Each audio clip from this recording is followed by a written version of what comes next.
Ang makatindig balahibong hula ni Perez hindi kay Pangulong Bongbong Marcos at sa Pilipinas. Kapag hindi niya naayos ang problemang ito, may posibilidad na magpalit tayo ng presidente at hindi niya matapos ang termino niya. Hindi siya papayag talaga na wala siyang magawa. Kasi kung wala siyang magawa dito, magagalit talaga ang taong bayan. Pero may mga nakikita ko talagang malalapit sa kanya na talagang lalabas ang totoong mga pangalan na ma-involve talaga sa corruption. Si Perez hindi ay isang African prophetic voice na kilala sa matitinding pahayag tungkol sa mga bansa. Marami ang naniniwala na meron siyang gift of discernment at prophetic warning dahil ilan sa mga nauna niyang pahayag ay nangyari raw sa eksaktong buwan at sitwasyon. Sa kanyang pinakabagong mensahe, biglaan niyang ibinulalas ang mga nakita niya tungkol sa Pilipinas at kay Pangulong Bongbong Marcos. Pang-sampu, ang nalalapit na pagbagsak sa kapangyarihan ni Pangulong Marcos. I'm seeing the people turning against you, especially in 2026. Ayon kay Indy, darating ang panahon kung saan mismong mga Pilipino ay maaaring tumalikod at magalsa laban sa Pangulo. Aniya, may mga taong malapit kay Marcos na hindi niya alam na nagbabalak ng masama kabilang na ang tangkang pagpatay. Ito umano ang babalang dapat paghandaan ng Pangulo. Ang posibleng pag-uga ng kanyang pamumuno at ang unti-unting paglamig ng suporta ng mamamayan. Pang-siyam, pagyanig sa pamahalaan at pagbagsak ng ilang opisyal. Many of your leaders will begin to go to prison. They will be caught. Tahasan niyang sinabi na ang taong 2026 ay magiging year of judgment for your leaders. Ayon sa kanya, maraming nasa pamahalaan ang masasangkot sa iskandalo, masasampahan ng kaso, at makukulong dahil sa mga lihim na matagal nilang tinatago. Ito raw ay simula ng espiritual na paghuhukom sa gobyerno.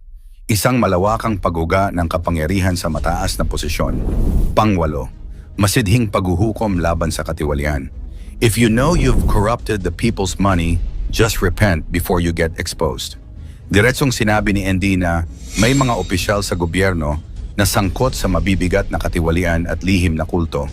Babala niya, kung hindi sila magsisisi, lalabas sa liwanag ang kanilang mga ginawa at sila ay mahuhulog sa matinding kaparusahan.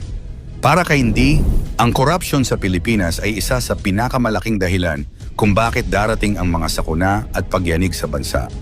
Pang-pito, apoy at lindol sa buong Enero 2026. I saw fire, disaster, and earthquake. January 6, January 18, January 22, January 27. Pinaka-controversial sa lahat ang sinabi niyang tiyak na petsa ng mga sakuna. Sunog, lindol at pagkawasak ang kanyang nakita sa iba't ibang panig ng bansa. Partikular ng Enero 2026. Para sa kanya, ito ang unang alon ng pagyanig na magbubukas sa serye ng mas matitinding pangyayari. Pang-anim, espiritual na paghuhukom dahil sa paganong selebrasyon. They ignore the voice of the Lord because of their pagan festivals. Tahasang sinabi ni Indy na ang mga traditional na kapistahan, particular sa Enero, ay nagiging dahilan ng espiritual na galit ng Diyos. Anya, ang patuloy na pagdiriwang ng mga ito ay nagbubukas ng pintuan sa mga sakuna at hindi ito basta aksidente kundi bunga ng espiritual na pagsuway. Panglima, malakihang aksidente sa tubig at himpapawid. January 1st, through the water, through the air. May malakas siyang babala sa mismong unang araw ng 2026. Posible raw na may maganap na mabigat na aksidente sa dagat o himpapawid. Hindi niya rin ito tinawag na chance accident, kundi isang planadong pangyayari.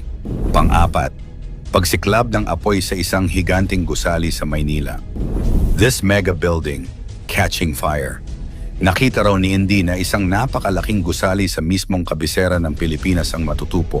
Hindi niya binanggit ang pangalan, ngunit ayon sa kanya, ang sunog na ito ay magiging simbolo ng mas malaking krisis na paparating. Pangatlo, pag-usbong ng terorismo at pagdami ng taong dudukutin. I'm seeing some terrorist groups sponsored by some people in the corrupt government. Nakakita raw siya ng mga planadong pagdukot, karahasan, at aktibidad ng ilang grupong may kaugnayan sa terorismo. At ikinagulat ng marami ang sinabi niyang may mga nasa gobyerno ang nagbibigay umano ng suporta sa mga ito. Pangalawa, 6 na bulkan at lindol na magnitude 7 to 8. 6 volcanoes and a lot of earthquakes.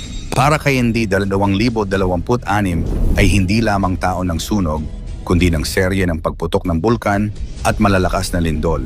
Hindi ito maliit na pag-alog, kundi mga lindol na kayang magdulot ng pambansang kaguluhan. At ang ating number 1, taon ng pambansang hatol at panawagan ng pagsisisi. If you guys don't repent, those who don't repent will be removed. Ito raw ang pinakasentro ng kanyang mensahe. Ang 2026 ay Year of Judgment para sa Pilipinas. Kung hindi raw tutugon ang pamahalaan at ang sambayanan sa panawagan ng 3 araw na fasting at repentance, haharap ang bansa sa paghuhukom na hindi pa nararanasan. Kapag hindi niya naayos ang problemang ito, may posibilidad na magpalit tayo ng presidente at hindi niya matapos ang termino niya. Hindi siya papayag talaga na wala siyang magawa. Kasi kung wala siyang magawa dito, magagalit talaga ang taong bayan. Pero may mga nakikita ko talagang malalapit sa kanya na talagang lalabas ang totoong mga pangalan na ma-involve talaga sa korupsyon. Isang nakakakilabot at nakakatakot na hula.